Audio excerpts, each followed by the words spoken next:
E aí, pessoal, tudo bem? Hoje vamos esclarecer mais um tema, vamos elucidar mais um tema relativo à política de Capela.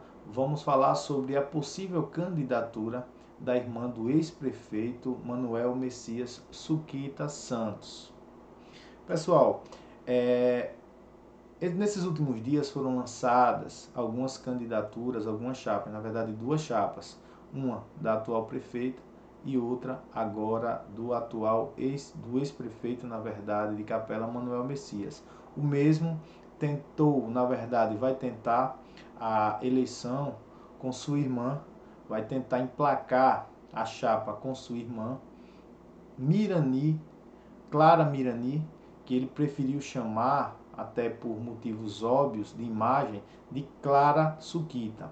Para quem não sabe, Mirani é a mesma que figurou com Suquita, com Silvani e também com o ex-secretário Edivaldo, nas páginas policiais onde foram presos preventivamente naquela operação da Polícia Civil e da Polícia Federal aqui no estado de Sergipe. Para quem não sabe, ela, a Clara Mirani, perdão, ela foi também presa preventivamente, como eu disse, e a pergunta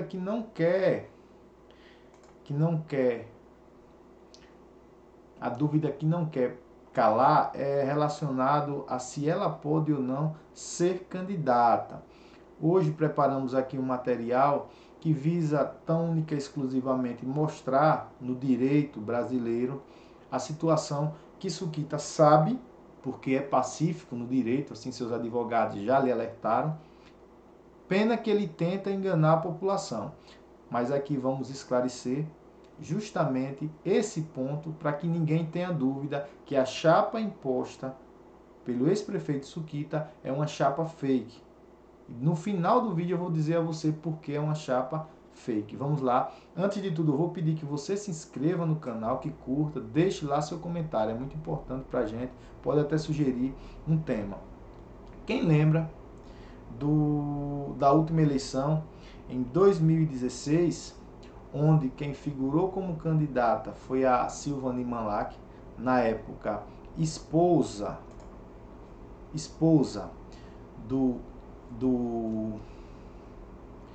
ex-prefeito Suquita, apontada por ele, e que com o grupo de Suquita, uma parte do grupo também afeto a Silvani, montaram uma eleição e saíram vencedores.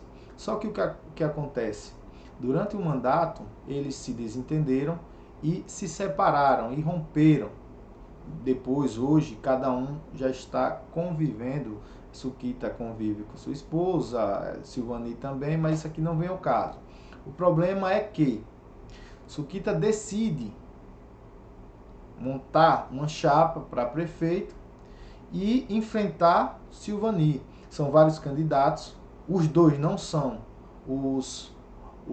pelas pesquisas, não são os principais, não são os preferidos pelo capelense, só para informar isso, os dois decidem, mas não são os principais. Existe ainda outro candidato que figura como maior quantidade de votos, na opinião popular, nas pesquisas. E o que acontece? Suquita tentava de início uma candidatura com seu irmão, porém o mesmo encontra-se recluso, encontra-se preso preventivamente, e dessa vez agora restou-lhe a sua irmã. Porém, muitos juristas, alguns advogados, dizem que Suquita não pode indicar a irmã de Suquita não pode ser candidata, porque ela, na época da eleição, ela era cunhada de Silvani. Ou seja, até hoje, ainda para a justiça, por mais que tenha se separado, ela ainda é parente afim de Silvani. Então, para a gente começar a falar sobre esse caso, a gente vai ter que ir lá para a lei. Vamos primeiro para a Constituição. E aí eu vou pedir a vocês, aqui tá vendo aqui? Aqui eu vou pedir a vocês que entrem no Google. Vou fazer tudinho aqui ao vivo. Entrem aqui no Google, ponham lá no Google CF 88, já vai aparecer, Planalto, vocês vão na do Planalto, que é a atualizada. Clicou, aqui vocês vão lá no artigo 14. Artigo 14, parágrafo 7º da Constituição Federal. Deixa eu ver aqui, artigo 18, passamos. Artigo 14, tá vendo aqui, artigo 14, no seu parágrafo 7º. Olha lá, vou selecionar aqui para vocês virem.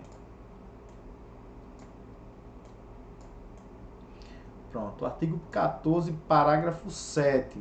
São inelegíveis no território de jurisdição do titular, o cônjuge, e os parentes consanguíneos ou afins, até o 2º grau ou por adoção, do presidente da República, do governador do estado ou território, do Distrito Federal, de prefeito ou de quem os haja substituído dentro dos 6 meses anteriores do pleito, salvo se titular de mandato eletivo e candidato à reeleição.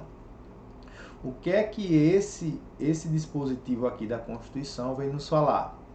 Vem nos falar que tanto o cônjuge, na época da eleição passada, lembrando da época da eleição passada, os parentes consanguíneos, ou seja, os parentes de sangue, ou afins, que é aqui que entra o cunhado, o genro, entendeu? Do prefeito. Até o 2º grau. O 2º grau, você vai fazer o seguinte, tem o prefeito, 1º grau, o pai dele, do prefeito, 2º grau, o avô. Ou então, para baixo, prefeito, o filho dele é o 1º grau e o neto dele é o 2º grau. Afins, eu já expliquei como funciona. Pode ser até por adoção. Vamos lá, do presidente da República, ou seja, do chefe do executivo, presidente, governador e prefeito. Ou de quem os haja substituído dentro dos 6 meses anteriores ao pleito. Vamos supor que entre agora a vice-candidata, a vice-prefeita Adjane, e aí essa vedação vai ser para ela, para Adjane Pires, porque ela substituiu 6 meses antes do pleito, salvo se já titular de mandato eletivo e candidato à reeleição. Ou seja, vamos supor que Silvane já tivesse sido titular de mandato eletivo, aí sim poderia. Só que na época ela não era titular de mandato nenhum eletivo. Ela foi eleita e aí durante o seu mandato sobreveio esse divórcio aí e ela deixou de ser cônjuge de Suquita. Só que aí eu pergunto aos senhores, o argumento de Suquita, que muitas pessoas conversaram com ele tentou enganar muitas pessoas, era justamente de quê? De que ela que deixou ele e ela que pediu divórcio e ela que já apresentou um novo marido. Porém, a gente tem que ir para um entendimento jurisprudencial do STF e os precedentes judiciais. O que é isso? É como aconteceu, como os juízes, eles entendiam, entendeu dessa forma, o outro entendeu igual, o outro entendeu igual, o outro entendeu igual, esse entendeu diferente, mas esse aqui entendeu igual. E aí o STF foi chamado a resolver o caso, porque é ele que tem o condão, tem a missão de interpretar o texto da Constituição. E aí eu peço aos senhores que vão lá buscar na súmula do STF, uma súmula vinculante, número 18. Primeiro eu vou dar uma breve explicação que é súmula. A súmula é o entendimento da Corte, do STF, por exemplo, cristalizado. Por exemplo, são várias decisões e aí, para que esse entendimento fique cristalizado, fique como é que eu posso dizer, petrificado, fique firme, eles transformam isso aí numa súmula. E ainda tem outra coisa maior, essa súmula é uma súmula vinculante. E essa súmula vinculante, ela tem poder sobre as decisões. Logo, se a gente for lá, eu vou pedir aos senhores que verifiquem, está aqui o site, mas se vocês quiserem fazer também, vocês podem ir lá no Google. vocês ponham lá súmulas vinculantes do STF. Qualquer um desses dois vai, eu prefiro mais esse que é mais explicativo, já vai direto lá na súmula. Pronto, súmula vinculante número 18, você clica lá, ele vai dar o teor da súmula, beleza? Aí ele vai dizer, ó, a dissolução, deixa eu selecionar aqui, a dissolução da sociedade ou do vínculo conjugal no curso do mandato não afasta a inegibilidade prevista no parágrafo 7º do artigo 14 da Constituição Federal. Foi o que eu li. Esse daqui é justamente o argumento de Sukita, ele dizer que durante o mandato dela, eles se separaram, ela separou dele. E aí vem a súmula vinculante e diz justamente isso, que a dissolução do vínculo conjugal no curso do mandato não afasta essa inelegibilidade de Mirani, a inelegibilidade dele se ele pudesse ser candidato. Ele é inelegível porque ele perdeu os direitos dele. Ele perdeu o direito de votar, vamos falar dessa forma, os direitos políticos dele. E o que acontece? Ele não pode votar nem ser votado. Se você perguntar se ele poderia votar em algum candidato, ele não pode votar. Sukita não pode votar. O título dele está suspenso. E aí o que acontece? Precedentes representativos. Vamos ler aqui, ó. A dissolução da sociedade conjugal no curso do mandato não afasta a inegibilidade prevista no artigo 14, parágrafo 7º da Constituição Federal, se a separação judicial ocorrer em meio à gestão do titular do cargo em que gera a vedação. O vínculo de parentesco para os fins de inelegibilidade persiste até o término do mandato, ou seja, até o término do mandato de Silvani, nem Mirani, nem Sukita. Adalto poderia porque já estaria em mandato, entendeu? Inviabilizando a candidatura do ex-cônjuge ao pleito subsequente na mesma circunscrição. Só que Adalto poderia para vereador, lógico. Por que existe essa regra? Aqui ele vem dizendo, a regra estabelecida no artigo 14, que eu falei, iluminada pelos mais basilares princípios republicanos, visa obstar o monopólio do poder político, ou seja, visa parar o monopólio, ou seja, o poder na mão de uma pessoa só, de grupos hegemônicos ligados por laços familiares. E aí eu digo a vocês, esse tipo de súmula, ele visa justamente proibir que famílias se perpetuem no poder.